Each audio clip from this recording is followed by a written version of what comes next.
Yeah, sure. Thank you guys for, again, having me again. Frustrating loss on the road. We felt like more than anything else, heads off to South Alabama, but we felt like our miscues were probably the biggest reason for not having a opening conference win on the road. We eliminated some of our penalty issues that we've had. I think they had 15 for 145 yards, and we really didn't capitalize on those 15 penalties. There's about 7 to 9 plays in the game that if we just make the plays that we can make in those 7 and 9, it's a different ball game for us. But that didn't happen, so we're 0-1 in the Sun Belt right now. We've got a lot of things that we did well that we can improve on even more. But right now we got to go back to work because we've got a tough UTSA team that we've got to go travel to. Thank you, Coach. Our first questions come from Dan McDonald with The Advocate. Dan, please go ahead. Morning, Coach. Can you talk a little bit about that game? It looked like you had it under control, and South Alabama rallies at the end. Can you talk a little bit about just how frustrating that must be with y'all trying to get something going early in the season?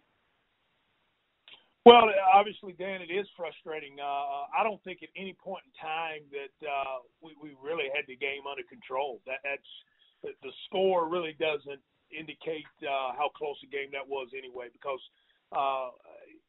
we were up, I think, 24-10 at one time, 24-16, 24-10, something in there. And we were not playing well on offense about the middle of the second quarter through about the middle of the third quarter. We really did not do anything offensively after making some huge explosive plays in the first part of the game, and then defensively we let them hang around too long defensively and gave up some really silly plays on defense. So yeah, it is frustrating, but what it also shows is we have the ability to play better and to be explosive on offense and defense.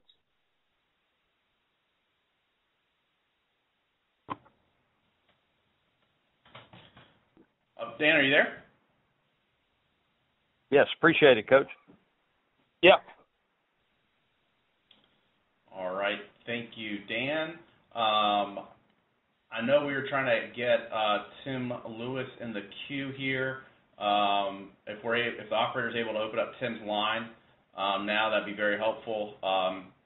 Tim, are you able to be? Yes, we see Tim there. Tim, please go ahead. Hey, thank you. Sorry about that. I don't know what was going on. Coach, obviously a tough road loss conference play. There had to be some positives that you took out of it, though. Both coming out of the game Saturday night and then what you've seen reviewing the game Sunday. Could you talk a little bit about that? Yeah, I thought we did some positive things on both sides of the ball, and in the kicking game, there's some guys that are playing extremely hard for us. Our issues aren't effort or anything of that nature. It's just, we put ourselves in position sometimes or out of position sometimes. And it's either positive or negative for us.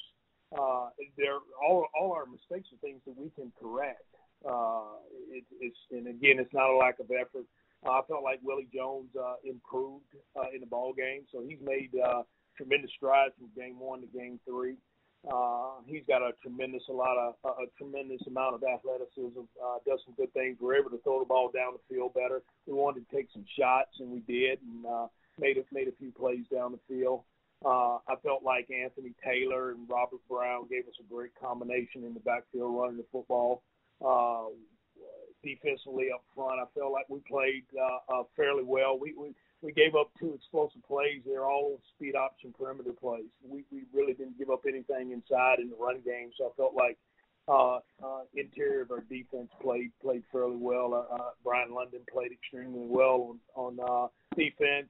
Aaron Brewer played really, really well on the offensive line. We've just got to get a few more plays playing at that level with those guys. If we can do that, we've got a chance to have some success. Following that up, I know we're running short on time. The UTSA game, obviously very important given the proximity of the two schools, the overall rivalry between the two schools. Just want to get your thoughts on the rivalry. Yeah, it's a fairly young rivalry, and again, I'm going into 3 years, really 2 years into the actual playing of the rivalry. Again, I think both schools are very similar in a lot of ways. Obviously, the level or the number of years as a Division I FBS programs are similar in a lot of ways. So. It's big for recruiting for us. Obviously, a lot of our kids know a lot of their kids. A lot of the student bodies know each other. So it's a big rivalry for us. It's a game that obviously we want to be successful and win. We have to go on the road and we have to be better on the road this week than we were last week, and that's going to be our big focus. Thank you.